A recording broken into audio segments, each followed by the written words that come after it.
Assalamualaikum warahmatullahi wabarakatuh. Waalaikumsalam warahmatullahi wabarakatuh. Ya, baik. Alhamdulillah kita berjumpa lagi di mata kuliah IPL, Evolusi Perangkat Lunak, di minggu ke-5. Ya. Kali ini saya akan menyampaikan materi tentang program refactoring. Ya. Dalam bahasa Indonesianya saya terjemahkan dengan restrukturisasi, karena agak susah saya menerjemahkan istilah refactoring itu apa ya. Saya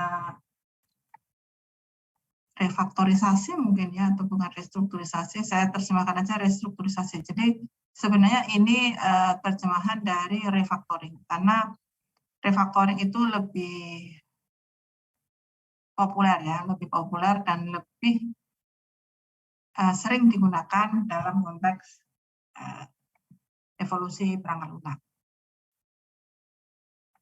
Nanti setelah materi saya sampaikan, akan saya bagikan tugas untuk minggu depan ya. Seingat saya minggu lalu masih ada beberapa kelompok itu yang belum fix ya ininya tugasnya, tugas studi kasusnya maksud saya. Nanti kita fixkan hari ini. Baik, saya inikan dulu dengan materinya. Definisi. Jadi refactoring adalah pengubahan perangkat lunak dengan cara memperbaiki struktur internal tanpa mengubah perilaku eksternalnya. Secara definisi begitu. Tampilan UI-nya, kemudian fungsi-fungsinya itu by default tidak berubah ya. Namun program di dalamnya itu yang diubah dalam rangka memperbaiki sesuatu. Misalnya ada bug, kemudian respon time-nya lambat, kemudian algoritmanya berbelit-belit yang efeknya juga nanti biasanya responnya jadi lambat, semacam itu ya. Namun dari sisi user point of view itu seolah-olah nggak ada perubahan. Tujuannya ya agar perangkat lunak itu berfungsi lebih baik. Dengan kata lain, refactoring adalah teknik untuk merestrukturisasi kode dengan cara yang sistematis. Dengan restrukturisasi, maka akan membuat perangkat lunak menjadi lebih mudah dipahami dan lebih murah untuk dimodifikasi. Ya, restrukturisasi adalah aktivitas yang memakan usaha dan biaya.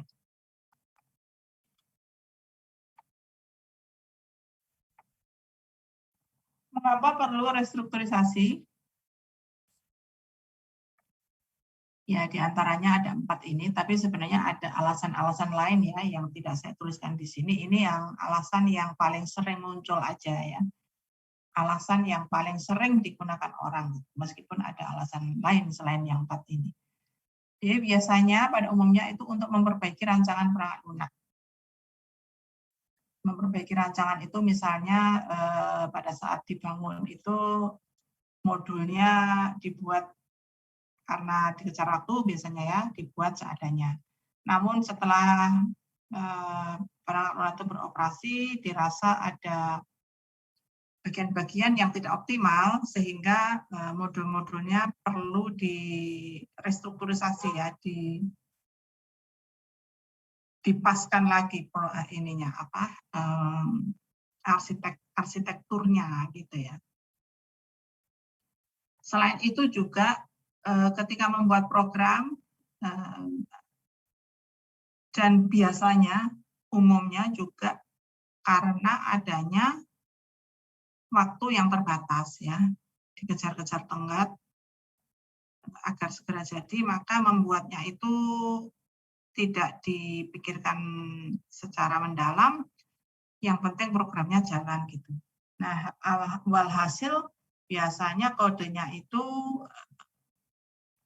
algoritmanya tidak optimal, tidak baik. Kodenya juga tidak terstruktur dengan baik ya. Bahkan seringkali membuat nama identifier itu seadanya gitu ya, A, X, I gitu kan. Yang akhirnya ujung-ujungnya itu akan membuat program itu susah untuk dipahami orang lain. Ya. Kemudian juga alasan lain adalah untuk mencari bug ya, serta mempercepat waktu dalam memprogram. Oke. Kapan perlu refactoring? Ketika diperlukan penambahan fungsi, itu pasti ya, ketika perlu memperbaiki kesalahan, dan ketika melakukan pemahaman program atau review program. Program understanding. Ini sebenarnya proses yang mahal ya, kalau program understanding itu. Butuh biaya, karena orang yang kita minta untuk membaca programnya orang lain untuk dipahami dan kemudian untuk diteruskan atau dikembangkan lebih jauh, itu biayanya mahal. Tidak semua orang bersedia untuk melakukan hal tersebut. Kalaupun bersedia, butuh waktu yang banyak. Sebab kita tidak tahu kondisi program yang sedang dipahami itu seperti apa. Ya. Nasib mujur kalau programnya itu memang bagus ya, ideal, mendekati ideal. Namun nasibnya akan malang jika programnya itu udah nggak ada komentar, identifiernya namanya sembarang, algoritma yang digunakannya juga sembarangan. Nah, itu ada banyak pekerjaan di situ ya. Pertama memahami dulu maunya apa, kemudian melakukan refactoringnya seperti apa. Ya. Berikutnya adalah properti untuk refactoring. Jadi proses refactoring itu harus dilakukan dengan 3 kondisi ini harus selalu dipenuhi ya. Yang pertama, kebenaran harus tetap terjaga. Artinya, jangan sampai proses refactoring itu malah membuat program yang tadinya sudah jalan malah menjadi tidak jalan. Macet. Ya kan? Itu akan sangat fatal. Jadi, lebih baik bagi ini ya, bagi yang investornya, lebih baik programnya acak-adut gitu, tapi jalan daripada dibenerin algoritmanya dan sebagainya di refactoring tapi malah nggak jalan. Yang kedua adalah dilakukan dalam 1 per 1 langkah dan harus sering dilakukan pengujian. Maksudnya adalah ketika kita mengubah kode program, ya, melakukan refactoring terhadap kode program, melakukannya itu harus selangkah demi selangkah ya. Jangan langsung dilakukan dalam versi yang banyak baru diuji. Itu salah. Jadi mestinya dilakukan dalam 1 langkah kemudian diuji, 1 langkah diuji begitu ya. 1 langkah diuji. Kalau ternyata salah, nah langkah tersebut harus diperbaiki dulu sampai benar. Kalau 1 langkah itu sudah sampai benar, baru langkah berikutnya. Semacam itu. Nah, ketika melakukan refactoring, atribut perancangan yang perlu dijaga adalah yang pertama adalah abstraksi atau information hiding itu harus tetap dijaga. Kemudian fleksibilitas untuk dimodifikasi harus tetap terjaga. Clarity ya, kejelasan dan tidak ada redundansi. Oke, sebenarnya langkah-langkah refactoring itu juga saya yakin kalian juga paling tidak pernahlah melakukannya ya, meskipun tidak pada saat itu mungkin tidak menyadari bahwa itu adalah sebuah langkah melakukan refactoring. Jadi sebelum betul-betul dilakukan pengubahan pada program, maka perlu dilakukan analisis pendahuluan terlebih dahulu untuk mengidentifikasi bagian kode mana yang cukup sering digunakan ataupun bagian kode yang sangat memakan waktu pemrograman. Analisis ini berguna untuk menjadi bahan pengambilan keputusan apakah bagian kode tersebut memang perlu dilakukan refactoring saat ini atau tidak. Ya. Berbagai hal itu biasanya dipakai sebagai bahan untuk mengambil keputusan. Ya. Kemudian setelah ditentukan bagian mana yang akhirnya perlu dilakukan refactoring, maka berikutnya adalah merancang kumpulan dataset untuk menguji sekumpulan kode hasil yang telah dimodifikasi nantinya. Ya. Nah, kemudian mengidentifikasi masalah yang muncul dalam kode dengan cara memeriksa kode menggunakan bad smell code, code bad smell. Apa itu nanti kita pelajari di belakang. Kemudian baru dilakukan restrukturisasi dan testing.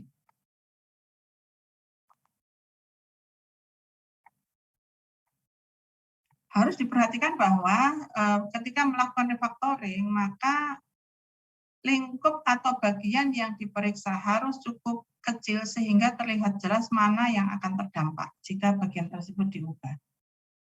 Maksudnya, kalau kita sudah memutuskan bahwa ada modul tertentu yang harus diubah, gitu ya, kita tidak boleh mengatakan melakukan satu modul itu sekaligus sebagai satu unit yang harus diubah, enggak, tapi harus dipecah-pecah lagi menjadi bagian-bagian yang terkecil, yang testable, yang bisa dites, gitu ya,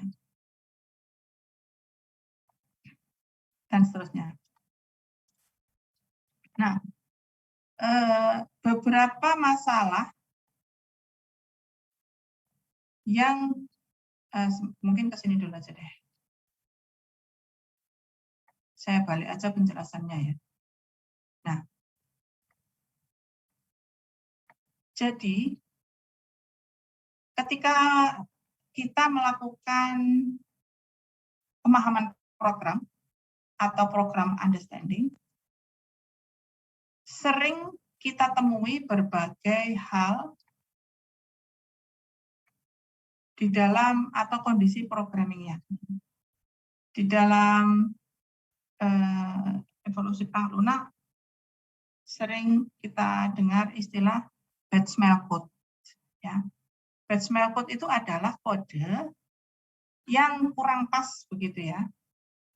Istilahnya bad smell. Jadi artinya kode yang dibuat itu tidak sampai membuat program itu error atau tidak sampai membuat program itu berhenti ya, atau tidak sampai membuat program itu malfunction gitu, tidak. Tapi ya istilahnya bad smell, ada sesuatu yang kurang pas yang harus diperbaiki gitu ya.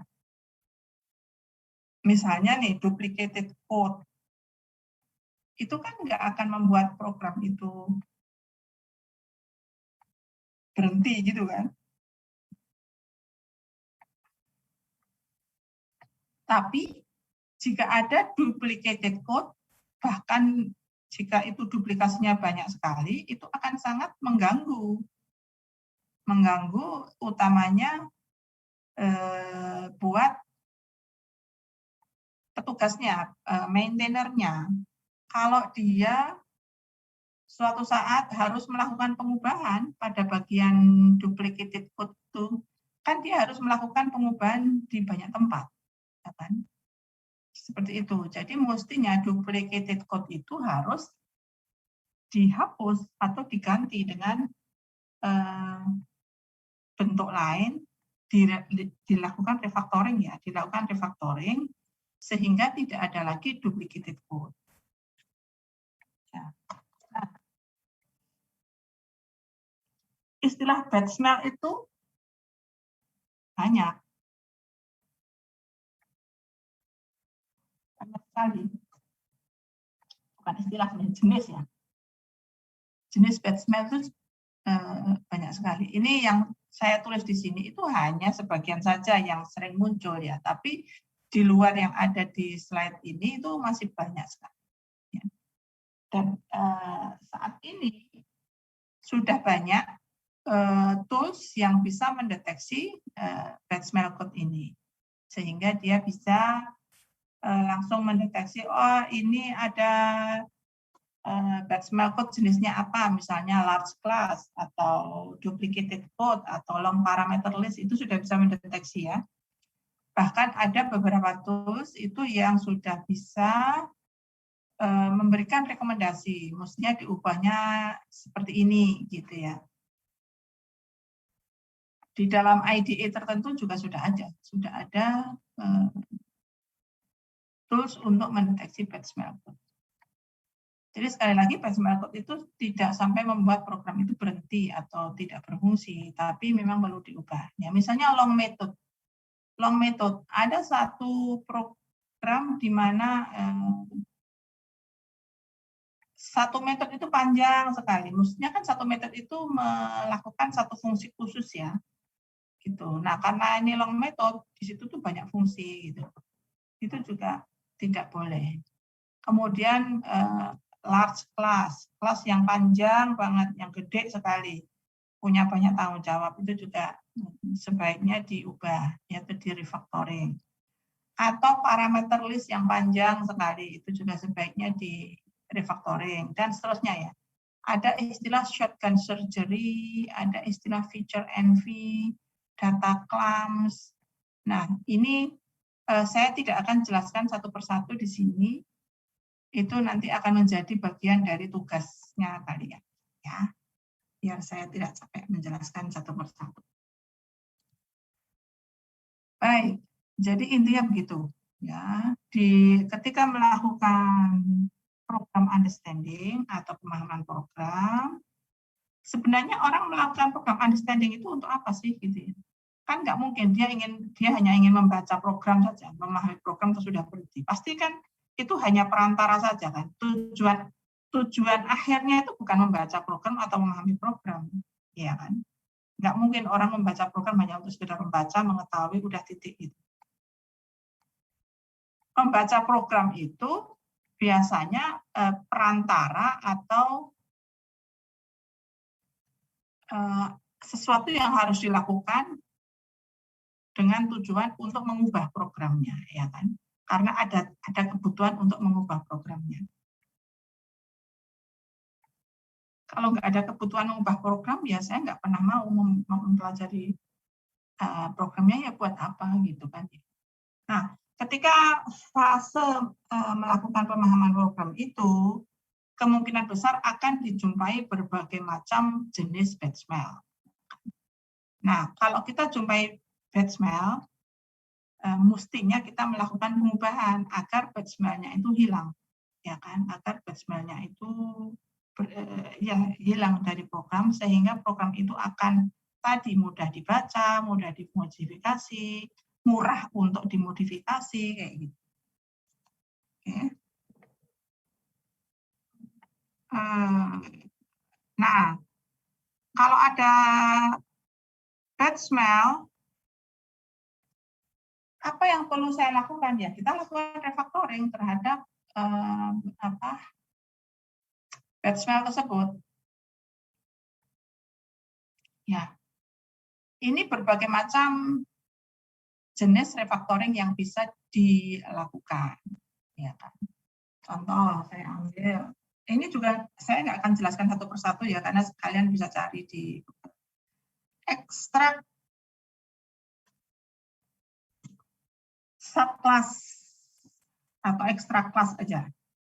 Nah, ini adalah contoh yang ekstrak kelas ini ya. Yang extra class ini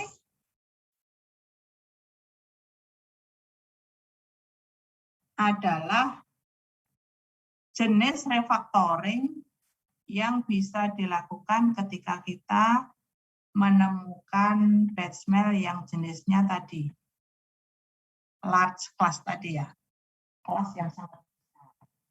Nah, itu harus dilakukan proses refactoring yang namanya extra class. Gitu ya. Kemudian misalnya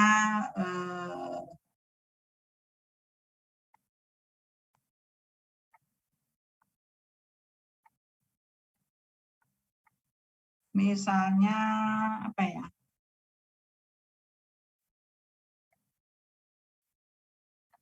Nih, dua ini. Reference to value dan value to reference. Reference to value dan bukan atau ya, value to reference. Jika ada satu metode yang mestinya dia parameternya itu by value saja, bukan by reference, tapi dia buat by reference, maka kita perlu mengubah reference to value. Sebaliknya, kalau ada parameter yang mestinya dia parameter by reference, tapi dia hanya buat by value karena dia mengubah parameter tersebut berubah di dalam metode tersebut dan akan digunakan di luar metode, maka mestinya dia value to reference. Ya, itu. Kemudian ini extract method, itu tadi adalah digunakan untuk jika menemui metode yang terlalu besar, maka perlu dilakukan extract method, dipecah-pecah metodenya, ya, dan seterusnya. Nanti kalian cari. Oke. Terus, ya. Ini contoh resource add parameter apabila sebuah metode memerlukan lebih banyak informasi dari pemanggilnya. Bidirectional association to unidirectional. Apabila ada asosiasi dua arah dari dua kelas, namun salah satu kelas tidak lagi membutuhkan fitur dari kelas yang lain. Ya. Ini tadi yang saya bilang reference to value dan value to reference. Kemudian ada collapse hierarki apabila superclass dan subclass tidak terlalu berbeda, jadi di-collapse, dijadikan satu. Kemudian ada consolidate conditional. Kondisionalnya dijadikan satu karena ya memang bisa dijadikan satu. Misalnya ini ya, ini contoh kan if seniority kurang dari 2 return 0. Jika tidak terpenuhi kan dia terus ke sini if non disable lebih dari, ini kan efeknya sama semua nih return 0. Nah, mestinya harusnya dijadikan begini. If is not eligible for disability return 0. Ini dijadikan satu. Jadi kita membuat satu fungsi lagi yang bentuknya boolean dengan nama is not eligible for disability, seperti itu ya. Agar tidak, ini kan kalau seperti ini jadi programnya lebih understandable gitu, understandable.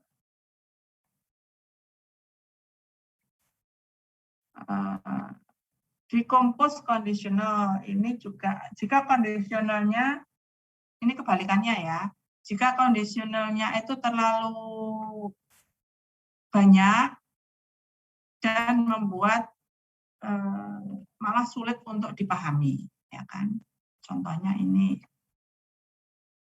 if date before summer start or date after summer end, maka change quantity kali winter date kali winter service charge, ditambah winter service charge. Health charge sama dengan quantity kali summer date gitu ya. Diubah menjadi if not summer date. Nah, ini kita buat fungsi boolean yang judulnya not summer gitu ya. Jadi tadi tujuannya itu dikembalikan agar mudah dipahami, mudah dibaca, mudah dimodifikasi. Nah, berbagai macam contoh ada di sini, nanti bisa kalian baca ya. Saya tidak perlu menjelaskan satu itu karena nanti kalian akan berlatih dan menemukannya untuk berlatih mengidentifikasinya dari case study-nya. Ya. Oke, ini solusi untuk kode baseline dan solusinya. Tadi saya jelaskan ya.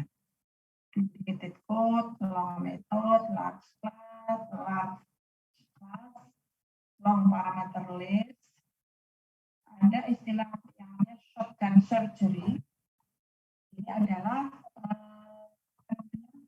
jenis batch di mana situasi ini terjadi apabila setiap kali dilakukan perubahan pada suatu kelas, maka perlu dilakukan perubahan pula pada beberapa kelas yang lain. Jadi ada satu kelas itu yang punya coupling cukup tinggi dengan kelas yang lain, ya. Mestinya kan nggak boleh. Itu namanya shotgun surgery. Solusinya lakukan move method, ya, atau inline method. Ada juga feature envy. Ini adalah situasi di mana suatu metode kelihatannya lebih tertarik pada kelas lain yang bukan pemiliknya. Maksudnya adalah suatu kelas yang memiliki metode atau metode yang dimiliki oleh kelas, namun dia lebih sering dipanggil kelas lain gitu daripada kelas di mana dia berada di situ. Ya, kelas A punya metode. Nah, tapi metode ini sering dipanggil oleh kelas yang lain gitu. Itu namanya feature envy. Jadi lakukanlah move method atau extract method. Dan seterusnya ya.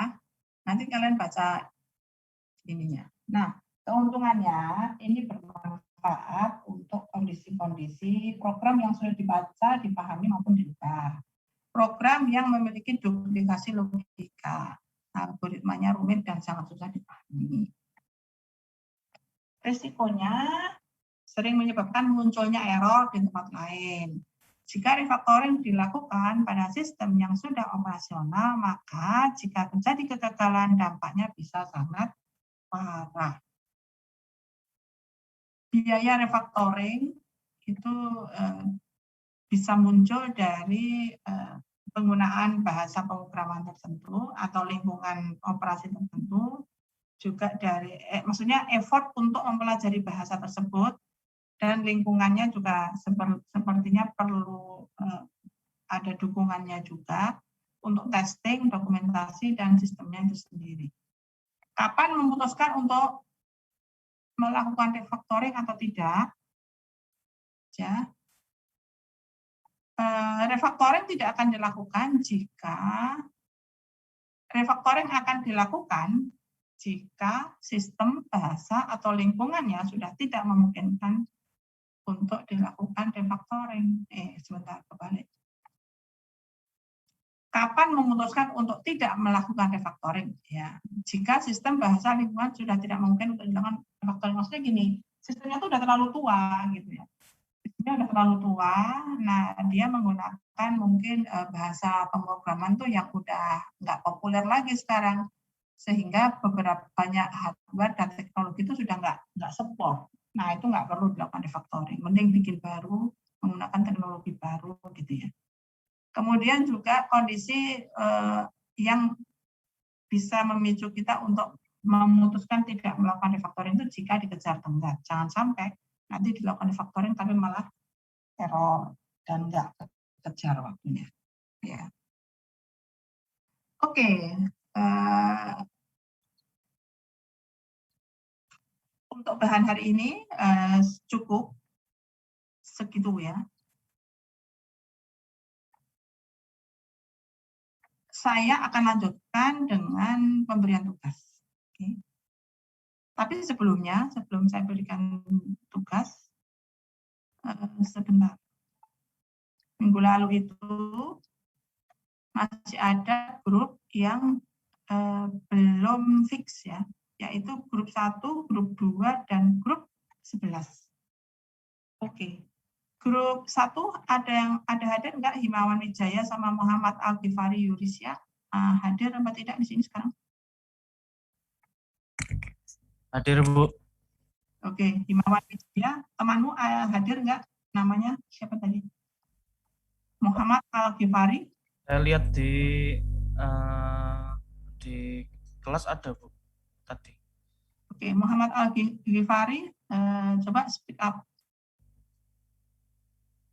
Muhammad Al-Ghifari.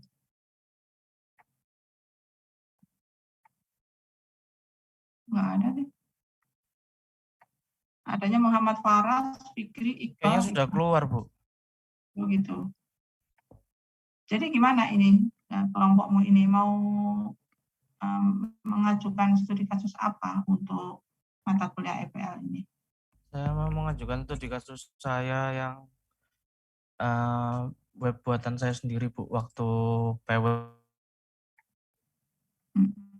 Bisa didemokan sekarang?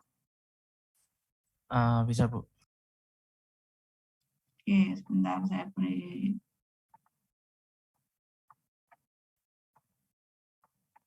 Ya, silakan.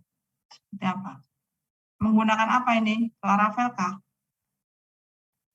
Ya, Bu. Tunggu sebentar, Bu, ya. Ya.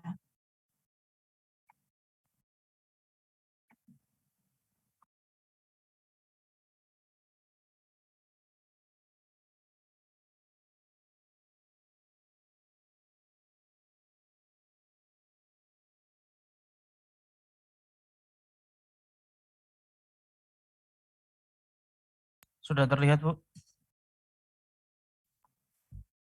Sudah. Ya, ini jadi web yang mau saya ajukan buat demo, yaitu stand if, Bu. Seperti apa? Jadi ini seperti kayak kita untuk kayak apa? Untuk pendaftaran stand gitu, Bu, di event-event Pak gitu. Himawan, kamu kamera on kan? Maaf, Bu, ini saya pakai PC. Laptopnya saya lagi rusak soalnya, jadi nggak ada cam-nya, Bu, di PC. Oke. Mohon maaf, Bu, sebelumnya. Ya. Ya, teruskan. Ya, jadi ini secara garis besarnya ini seperti penyewaan stand gitu, Bu, di acara di event-event.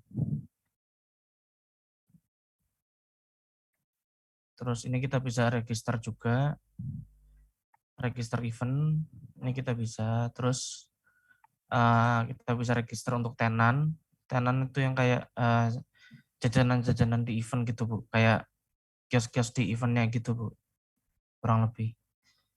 Setelah Iya, itu, demokan lagi. Terus ya setelah visual itu aja. ya fiturnya cuma sama login ini sih, Bu, login ini terus sama nanti setelah kita daftar event ada event list di sini sama about us, itu doang sih, Bu. Soalnya tadi udah saya coba, Bu, cuma memang waktu register event itu memang tadi itu ada yang error, Bu, masih ada yang error. Jadi nggak bisa dong dipakai apa-apa. Register eventnya bisa, cuma loginnya pas login untuk loginnya pas setelah kita register itu yang kayak masih belum bisa masuk gitu, Bu.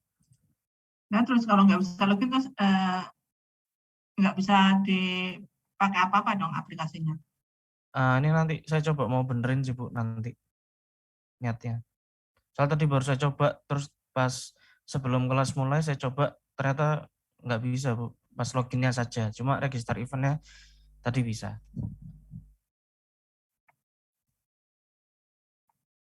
Ya, kalau nggak bisa dipakai apa-apa, nanti grup yang kebagian aplikasi ini jadi nggak bisa melakukan apa-apa juga jadinya.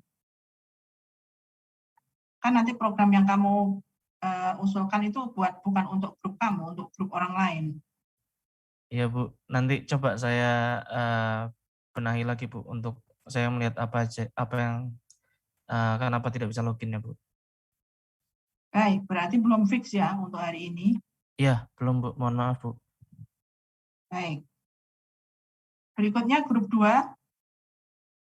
Saya Fikri. izin stop share ya Bu ya. Ya. Terima Berikutnya kasih. Fikri, Rizky, dan Rian yang minggu lalu diputuskan untuk diganti. Sekarang bagaimana? Ya baik Bu. Di sini saya izin share screen dulu.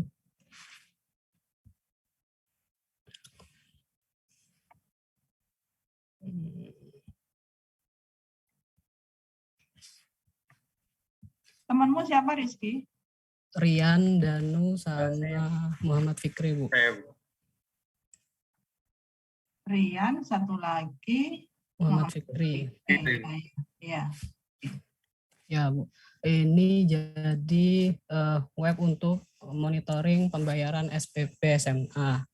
Nah di sini di web ini itu ada 3 role. Yang pertama itu admin, keduanya petugas, yang ketiganya itu siswa. Nah, coba di sini masuk dulu sebagai admin.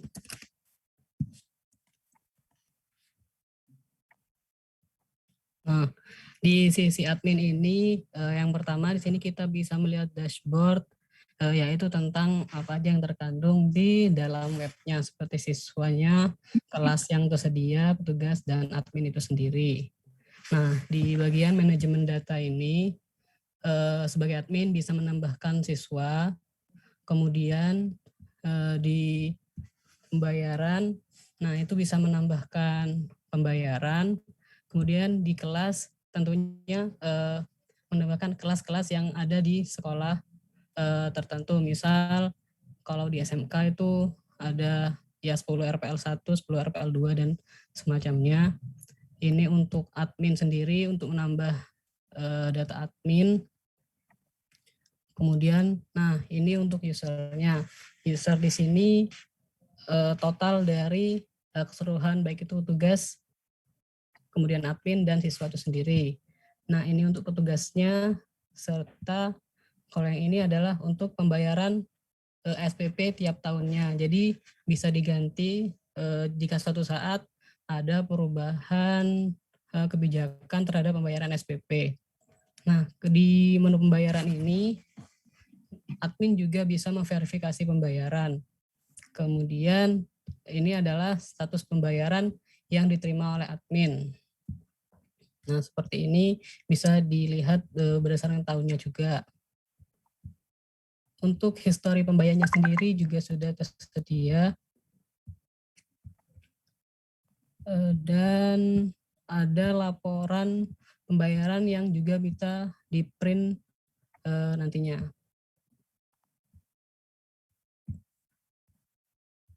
Di bagian bawah ini adalah roles permission-nya. Untuk role list sendiri ini adalah ya jumlah role yang kita masukkan. Kemudian permission ini adalah activity yang bisa dilakukan masing-masing role.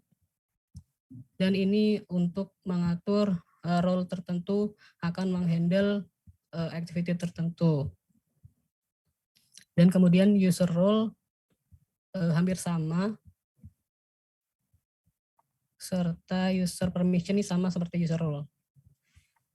Di yang kedua, di sini ada petugas.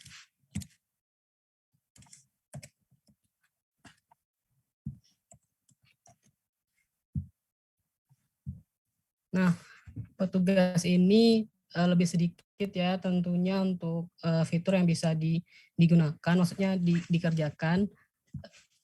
Nah, petugas ini bisa menambah siswa juga, pembayaran kelas dan SPP, serta memverifikasi pembayaran yang dilakukan oleh siswa. Kalau untuk siswa sendiri,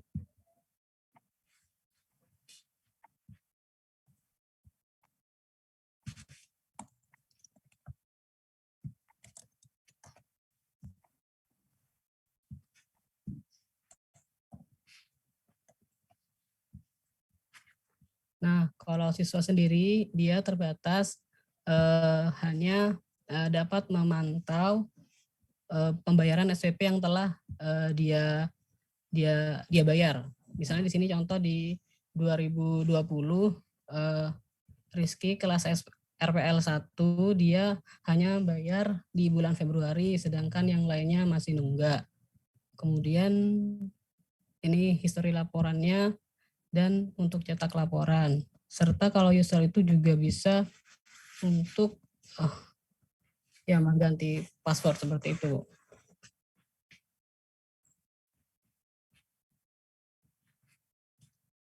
Sekian. Berarti ini tuh bukan transaksi pembayarannya ya, tapi dia mencatat. Iya Bu, monitoringnya. Jadi pembayarannya itu dia bisa di luar sistem ini Bu. Jadi ketika siswanya bayar, nanti petugas atau adminnya itu mengkonfirmasi pembayarannya. Jadi secara global gitu, inputnya program ini itu apa? Inputnya program ini itu mencatat pembayaran yang dilakukan siswa serta memantau pembayaran SPP siswa itu dalam setiap tahunnya, Bu. Ya, maksud saya trigger dari program ini akhirnya dipakai itu seperti apa? Trigger awalnya itu seperti apa? Ini berarti kan yang menggunakan ini operator sekolah, betul kan? Iya benar Bu. Operator sekolah, siswa juga pakai. Siswa ngapain dia? Dia memantau pembayarannya Bu. Apakah sudah tercatat di sistem atau tidak? Oke, kalau jadi penggunaannya penggunaan realnya itu seperti apa? Misalnya kita anggap role utamanya itu operator, ya kan? Jadi operator nih di sekolah. Kapan dia perlu membuka aplikasi ini? Apakah periodik atau misalnya setiap awal bulan atau bagaimana? Ya, jadi biasanya kan kalau untuk pembayaran SPP itu ditargetkan sampai hari tanggal tertentu di tiap bulannya. Jadi operator itu dia menerima pembayaran dari siswa, baik itu berupa pembayaran secara langsung cash ataupun secara transfer. Nantinya ketika petugas menerima pembayarannya, maka dia akan menginputkan pembayaran tersebut ke dalam sistem ini. Maka dari itu di setiap pembayaran ini dia itu ada nama petugas yang menerima pembayaran tersebut. Jadi dapat tercatat siswa itu membayar ke siapa dan keterangan-keterangan lainnya seperti nominal dan bulan pembayarannya, Bu. Oke, jenis pembayarannya melalui apa itu nggak dicatat di sini? Untuk jenis pembayarannya itu kalau sepengetahuan saya itu dari pembayaran biasa Bu, secara langsung gitu. Berarti tidak dianggap pembayaran langsung begitu? Maksudnya ya, jadi tidak ada kemungkinan untuk membayar secara dengan transfer bank atau bagaimana itu nggak ada? Oh, di sistem ini belum ada Bu. Jadi untuk siswa di sini dia belum ada fitur kayak menambahkan pembayaran seperti misal transfer bank nanti diupload buktinya. Kemudian itu belum ada Bu. Jadi ini dianggap pembayarannya selalu cash ya, selalu cash dan langsung ke petugasnya gitu ya? Ya benar. Oke, terus in case terjadi apa namanya kesalahan seperti apa bentuknya? Kesalahan itu bisa jadi misalnya yang biasanya kan yang komplain dari pihak siswa sudah membayar tapi belum membayar, itu terdeteksinya dari mana? Itu Bu, jadi setelah siswa merasa sudah melakukan pembayaran, siswa juga bisa mengecek sendiri Bu, apakah waktu tadi dia melakukan pembayaran itu sudah dimasukkan atau belum. Jadi mereka juga bisa lihat kalau udah melakukan pembayaran. Berarti mestinya pada saat siswa itu melakukan pembayaran, mestinya dia juga dapat kwitansi ya, dapat bukti bayar ya dari petugas. Ya. Oke. Nah, oke, ini yang siswanya ya? Ya Bu, ini siswanya. Jadi di sini dia bisa melihat pembayarannya yang udah dia lakukan Bu. Jadi misal dia bayar Februari, nah sini sudah ada verifikasi, ternyata kalau belum dia ya belum dibayar statusnya. Gitu. Ya. Oke. Tapi ini dari sisi apa namanya ada satu hal sebenarnya yang penting tapi belum masuk, yaitu apa istilahnya itu, kode bayar ya. Mestinya ada itu ID kode bayar, ID kwitansi itu loh. Kwitansi Karena ya. kalau cuma kayak gini masing-masing mengklaim kamu belum, saya sudah, kan nggak ada bukti gitu kan. Makanya kalau pada saat bayar langsung itu kan dia harus terima kwitansi dan ada kodenya kan, kode kwitansinya tuh, dan itu harus di-entry ke dalam sistem sehingga klop antara kwitansi yang dipegang sama siswa sama bukti yang tersimpan di sekolah kan gitu. Yang ini nggak ada ya. Makanya kalau ada klaim bisa jadi saling mengklaim kan. Yang siswa mengklaim sudah bayar, yang mungkin duitnya masuk ke petugasnya, nggak disetorkan kan, bisa jadi kayak gitu. Betul nggak? Ya oke. Tapi ini bisa ya, bisa digunakan sebagai studi kasus. Ya, baik. Ya, baik Bu. Terima kasih. Saya izin stop share screen dulu, Bu. Ya, terima kasih. Terus yang belum demo minggu lalu itu adalah grup 11, yaitu Faisal dan ya, Immanuel. Apakah sekarang sudah ada yang bisa didemokan? Ya, sudah ada, Bu. Ya, silakan. On cam ya, Faisal. Ya, baik. Untuk Faisalnya sedang izin, Bu, karena katanya ada acara untuk mewakili acara BEM seluruh Indonesia katanya. Jadi nggak bisa hadir. Iya, katanya dia bilang ke saya untuk ada acara BEM seluruh Indonesia. Mestinya dia bilang ke saya dong, bukan bilang ke kamu.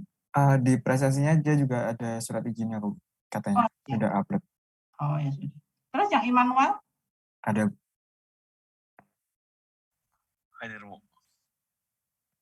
Immanuel sudah ada ya. Ya, gimana yang mau di ini? Share screen. Sebentar.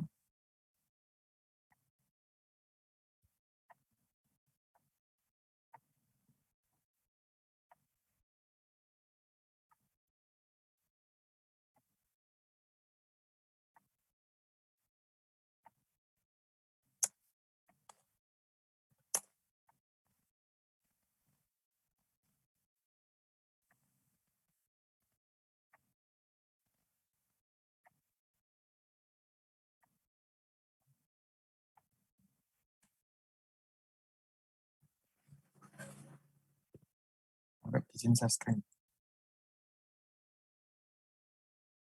Nggak bisa share screen? Oh, bisa, Bu. Izin share screen. Oke. Jadi ini webnya sebenarnya projectnya milik orang lain, saya cari di internet. Jadi namanya adalah restoran. Ini basicnya adalah semacam web untuk aplikasi POS di restoran, seperti aplikasi POS pada umumnya. Jadi di sini ada 4 aktor, itu ada admin, ada waiter atau pelayan, ada sama yang terakhir adalah pelanggan.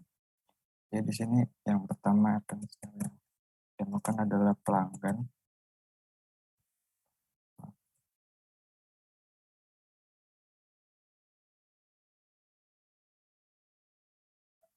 Seperti apa ininya? Jadi di sini pelanggan ada menu, setelah login akan masuk ke dashboard, kemudian di sini pelanggan bisa order makanan. Di sini ada menu makanan. Kemudian bisa langsung untuk pelanggan memesan. Kemudian di sini akan masuk ke menu yang akan dipesan. Kemudian bisa ditambahkan jika mau menambahkan menu lainnya. Kemudian jumlahnya juga bisa diganti. Kemudian harga total harganya juga mengikuti. Kemudian jika sudah selesai memesan bisa memilih meja. Kemudian tekan tombol pesan dan akan ada notifikasi jika sukses dipesan. Setelah itu untuk pelanggan ini menu untuk pembuatan menu masakannya dilakukan manual. Kemudian setelah itu yang selanjutnya adalah waiter. Writer-nya ini login, kemudian masuk ke dashboard tadi. Bedanya di sini karena dia sebagai pegawai dari restoran itu, menunya ada tambahan yang berbeda dari dashboard milik pelanggan tadi, yaitu ada di sini ada pengguna untuk bisa melihat daftar pengguna yang ada dalam web. Kemudian juga dia bisa menambahkan order jika dia melayani pelanggan yang tidak menggunakan. Bisa juga melihat laporan data statistik restoran untuk total pengguna, total pesanan, total meja, dan lainnya. Untuk garis besarnya sepertinya fungsionalnya sama seperti pelanggan. Kemudian ada role kasir. Di sini dia setelah login masuk ke dashboard yang sama, tapi bedanya dia menunya ada transaksi. Di sini menu transaksi ini berguna untuk mengkonfirmasi pesanan dari baik pelanggan maupun waiter yang tadi sudah memesan makanan. Di sini keadaannya adalah ketika selesai makan, kemudian masuk ke waktu pembayaran. Jadi di sini nanti ada memasukkan jumlah uang yang dibayar, kemudian akan ada status pesanan menjadi sukses, kemudian akan ada uang kembaliannya juga. Dan juga bisa melihat laporan dan pengguna sama seperti yang waiter tadi. Kemudian di sini juga ada untuk role satunya lagi admin.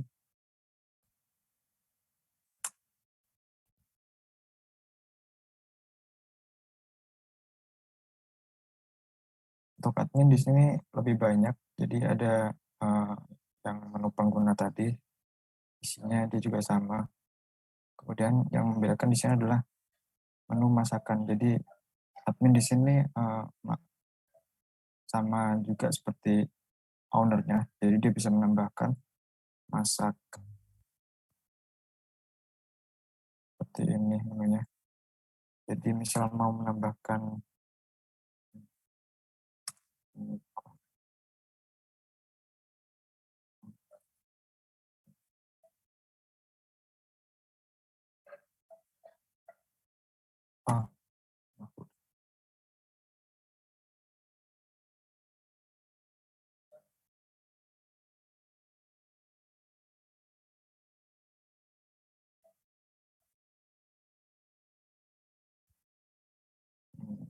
saya ambil gambaran aja. Nanti di submit akan ada notifikasi sukses tambah masakan. Kemudian di sini dia juga bisa melihat menu order sama menu yang bisa diakses oleh kasir tadi. Dia juga bisa konfirmasi pembayaran dan melihat laporan.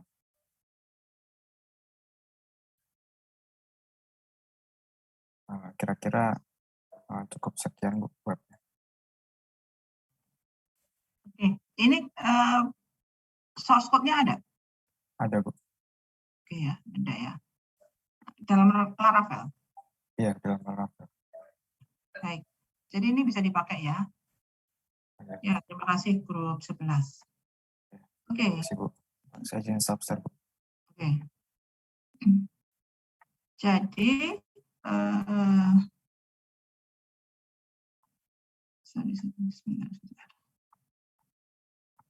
Tinggal grup 1 yang belum bisa memberikan case study-nya. Jadi untuk agar tidak menghambat grup-grup yang lain untuk mengerjakan tugas berikutnya, maka grup 1 ini saya isolasi ya. Saya isolasi. Jadi nanti grup 1 itu akan mengerjakan tugas berikutnya menggunakan studi kasus dia sendiri. Tapi sebelum digunakan studi kasusnya harus diverifikasi dulu kepada kita di sini agar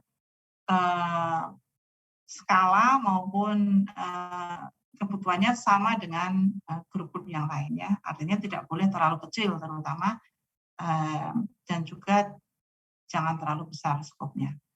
Baik, untuk grup yang lain dari grup 2 sampai grup 11 sudah ada. Ini agar mudah untuk membagi studi kasusnya, saya bagi saja grupnya dengan urut ya. Jadi grup 2 akan mengerjakan studi kasus yang diusulkan oleh grup 3. Oke. Grup 3 akan menggunakan studi kasus yang yang diusulkan oleh grup 4 dan seterusnya. Sehingga grup 11 itu akan mengerjakan studi kasus yang diusulkan oleh grup 2. Muter gitu ya. Paham ya? Jadi ini saya coba dicatat untuk masing-masing grup. Grup 2 berarti akan mengerjakan tugas-tugas berikutnya nanti sampai akhir semester itu dengan studi kasus restoran yang barusan didemokan oleh grup 11. Oke, itu nanti menjadi studi kasus untuk grup 2, restoran tadi. Kemudian grup 3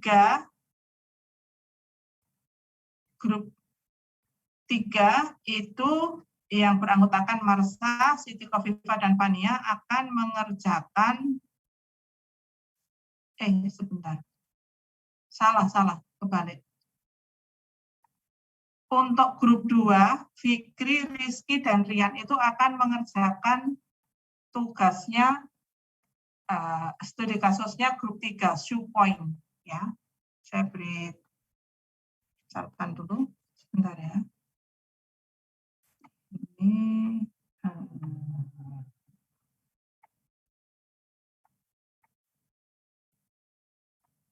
sebentar.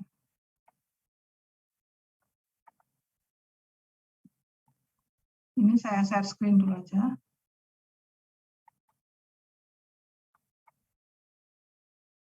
Ini adalah file di komputer saya ya, karena yang minggu lalu itu saya download duluan. Jadi untuk Fikri, Rizky, dan Anang itu studi kasusnya adalah ini, shoe point. Oke. Kemudian untuk Marsha, Siti, dan Pania itu studi kasusnya adalah website ini. Website RDK ITS. Ya. Waduh, nggak bisa. Gitu deh. Saya ngetik ya, sehingga nanti untuk grup 4 itu berarti take copy, grup 5 itu berarti Event Seafood itu ya. Sebentar. Saya pergi aja ke itu ya, ke yang kalian ini kan di mana ya? Di Google Drive ya waktu itu ya. Yang bikin waktu itu Rifki ya.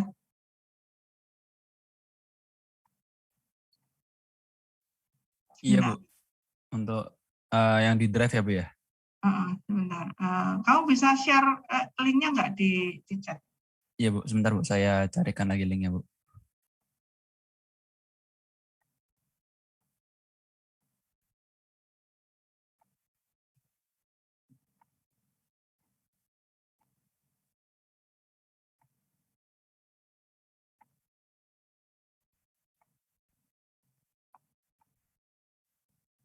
Sudah saya share di chat Bu. Oke. Ya.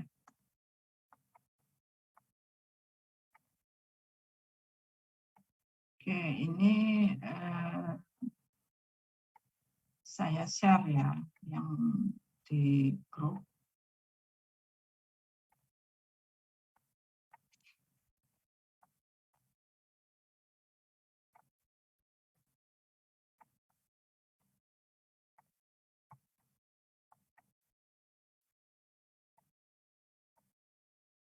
Yang mana ya? Yang ini kayaknya.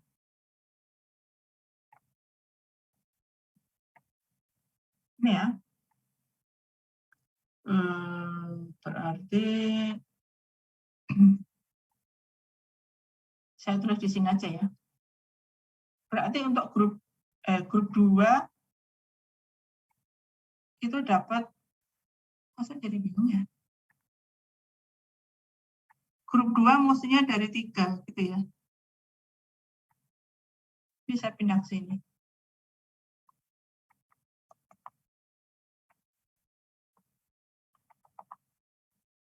Ya, tugasnya. Kemudian yang ini untuk dikerjakan grup 3.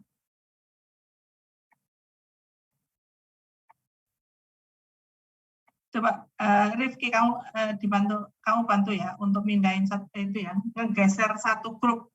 Iya Bu, baik Bu.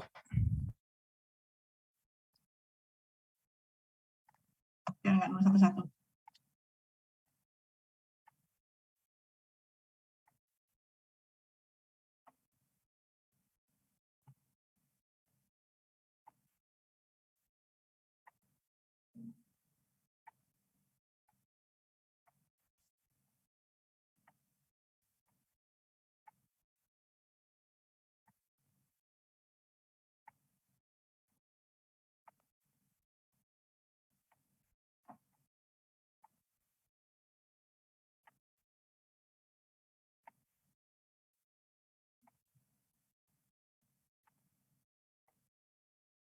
Nah, berarti yang terakhir itu yang dari grup 2 tadi.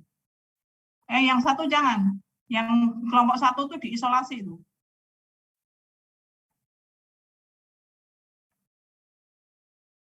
Oh, udah. Untuk yang kelompok 11 mengerjakan apa ya Bu ya? Kelompok 11 mengerjakan yang SPPR itu. Yang dari kelompok 2. Baik Bu. Oke ya. Yang kelompok 1 karena hari ini belum fix, biar tidak mengganggu kerjaan grup lain, maka nanti dia mengerjakan tugas studi kasus yang dia kerjakan sendiri. Baik, ya sudah. Oke, terima kasih Rifki. Jadi ini studi kasus yang akan dikerjakan untuk masing-masing kelompok mulai minggu depan ini ya, dan seterusnya. Oke. Untuk tugas berikutnya itu adalah, jadi ini dipastikan bahwa setiap studi kasus itu kan ada source code-nya ya, sudah ada source code-nya. Tugas berikutnya adalah melakukan program understanding terhadap sistem tersebut, kemudian dilakukan pencarian bad smell. Ya. Nah, pencarian bad smell-nya jangan manual ya, capek. Kalian bisa gunakan tools yang ada, banyak yang free kok. Ada Gdeodoran, Resharper, kemudian apa ya? TS Detect, Gsmell, banyak. Kalian cari aja yang free gitu ya.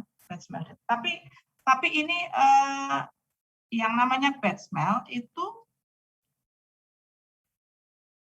sorry, nggak bisa masuk ke sini. Ya. Yang namanya bad smell detector itu sangat bergantung pada bahasanya, ya kan? Jadi bad smell detector yang tertentu itu hanya bisa mendeteksi bad smell dengan bahasa C misalnya atau bahasa Java gitu ya. Nah, coba kalian cari bad smell detector untuk yang menggunakan Laravel atau PHP itu seperti apa, yang mana gitu ya. Itu harus kalian cari dulu di internet. Mestinya sih banyak ya, yang free. Jadi kalian gunakan itu tools, kemudian sistemnya kalian pasang, tugas untuk minggu depan itu hanya mencari batchman, belum sampai pada melakukan refactoringnya, ya. Jadi yang perlu kalian catat adalah yang pertama kalian harus cari tools untuk bisa mendeteksi batchmail-nya. Kemudian ketika batchmail itu ketika toolsnya digunakan kan keluar hasilnya. Nah hasil keluaran dari tools itu biasanya banyak banget ininya, parameternya itu banyak banget yang dicatat. Tidak semuanya harus kalian berikan karena nanti pusing kita bacanya. Jadi yang perlu kalian catat atau laporkan itu adalah batchmail yang ketemu itu yang bagian mana. Itu biasanya tools sudah bisa melokalisasi ya, oh bagian ini. Jadi entah itu dengan warna yang berbeda atau dengan kode lokasinya menggunakan line of code sekian sampai sekian misalnya gitu. Itu harus kalian munculkan bagian kodenya itu dan jenis batchmail-nya itu apa. Nah itu juga jenis batchmail-nya apa tuh biasanya juga sudah bawaan dari tools-nya gitu ya. Itu aja untuk minggu depan ya. Jadi tugasnya kalian. Karena nanti tugas berikutnya adalah melakukan refactoring terhadap batchmail tersebut. Jelas tidak tugasnya? Jika tidak kurang jelas, boleh bertanya. Permisi Bu, izin bertanya kembali Bu. Ya. Berarti untuk output dari tugas untuk minggu depan tuh dalam bentuk apa ya Bu ya? PDF aja. PDF ya Bu. Kalian capture itunya. Biasanya juga tools-tool itu sudah memberikan sudah memberikan laporan, tapi biasanya dalam teks, ya kan TXT. Nah itu kalian biar mudah dibaca dan berupa format laporan, tugas laporan gitu ya. Ada covernya seperti biasa standar lah itu ya. Terus ada itunya kalian format ulang dalam Word gitu biar mudah dibaca, dibuat tabel gitulah ya, buat tabel gitu. Jadi nama sistemnya itu apa, kemudian bagian-bagian kode yang terdeteksi sebagai batchmail itu kalian crop gitu kan. Tapi tolong jangan nge-crop layar ya. Nge-crop layar itu nanti warnanya di hitam-hitam gitu dan nggak enak dibaca. Jadi formatnya bukan crop-cropan layar, tapi yang hasil dari tools itu harus kalian laporkan dalam bentuk standar Word dan di PDF kan gitu ya, biar mudah dibaca. Jelas ya Rifki? Jelas Bu, terima kasih Bu. Oke, ada pertanyaan lain? Oke, jadi kalau tools itu mendeteksi adanya batchmail, itu jangan kalian cuma diambil terus ditulis. Kalian harus tahu loh ya, batchmail itu jenis batchmail yang seperti apa dan istilahnya apa ya? Behavior-nya kayak gimana batchmail itu gitu loh. Nanti kalau saya tanya harus tahu. Jadi bukan sekedar capture, karena kan mendeteksi batchmail-nya sudah dibantu sama tools. Masa cuman gitu doang, terus kamu ambil, kamu nggak tahu. Kalau kamu nggak tahu jenis batchmail-nya itu seperti apa, nanti ketika melakukan refactoring pasti lebih nggak tahu lagi. Gitu. Ya, jadi harus dipahami ini jenis batchmail yang seperti apa. Terus satu lagi, tools untuk batchmail detector itu biasanya terbatas kemampuannya, ya. Sejauh ini yang saya tahu belum ada satupun tools yang bisa mendeteksi seluruh semua jenis batchmail. Jadi akan lebih baik jika kalian menggunakan lebih dari satu tools, 2 gitu ya minimal, sehingga ada sebagian yang biasanya itu terdeteksi oleh tools yang A misalnya, kemudian ada sebagian lagi yang terdeteksi oleh tools B, dan ada sebagian besar biasanya terdeteksi oleh kedua-duanya. Seperti itu. Sehingga nama tools-nya juga harus kalian tuliskan dalam laporan tersebut. Oke, jelas ya? Jika tidak ada pertanyaan lagi, saya akan akhiri kuliah ini. Jadi nanti saya minta tolong lagi ke Rifki ya. Tolong nanti di drive dibuat folder tugas 1 ya Rifki ya. Tugas 2 ya, tugas 2. Tugas 2 ya Bu ya. Oke, tugas 2 yang berisi masing-masing nanti PDF ya, PDF. Kemudian kalian seragamkan deh penamaan filenya kayak gimana biar enak aja dibaca, Ya, biar nanti biar terurut nanti dari grup 1 sampai grup 11 gitu. Oke. Baik. Kalau tidak ada, kuliahnya bisa saya akhiri ya. Jadi kita insya Allah berjumpa lagi minggu depan. Saya tutup. Assalamualaikum warahmatullahi wabarakatuh. Waalaikumsalam. Terima kasih Bu. Terima kasih Bu. Oke.